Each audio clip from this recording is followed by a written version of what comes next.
Sur les 33 candidats, 8 seulement ont déjà siégé au conseil municipal de Porto Vecchio. Une équipe renouvelée donc, sans l'ancien député Camille Rocaser, même pas mentionné dans les discours. Les prises de parole visent à expliquer la démarche par rapport au maire sortant. Nous, on est dans l'intérêt de Porto Vecchio. La revanche, ce n'est pas notre mot. Qu'est-ce qui s'est passé pendant cette opposition? On ne vous a pas vu souvent voter contre, hein?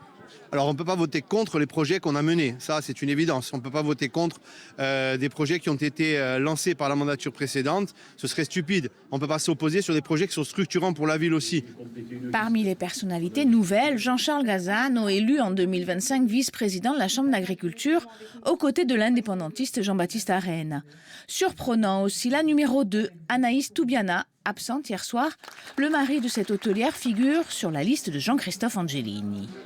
Notre liste est la seule alternative possible à la municipalité en place et, je le dis, ce soir devant vous, fidèle à ses soutiens, la liste que j'ai l'honneur de conduire ira jusqu'au bout de sa démarche. Jusqu'au bout donc, pas d'union. Pour l'instant, ils mettent en avant le responsable de la surveillance des Bouches de Bonifacio pour évoquer une politique en faveur de l'environnement et du tourisme. Il faut revoir tout le plan de balisage de Porto Vecchio. Il y a des zones où les socioprofessionnels ont des attentes pour leurs clients. Ils attendent des prestations pour leurs clients et c'est normal, hein, ils vivent dans une zone touristique. Mais on doit le voir avec eux, on doit le développer avec eux et tenir compte de notre patrimoine, notre environnement. L'objectif reste de relancer la construction pour les habitants, à l'instar de ce qu'ont réalisé les maires de Sota et Lecce, venus en soutien.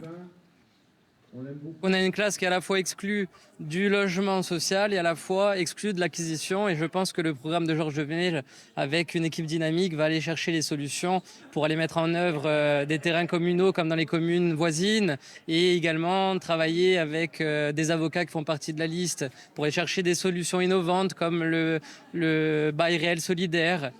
L'ambition affichée de la droite de Georges Mel a regagné la mairie. À minima, renforcer le nombre d'élus. Ils étaient 7 dans l'opposition en 2020, après le désistement au deuxième tour du candidat de Femoago Ursula.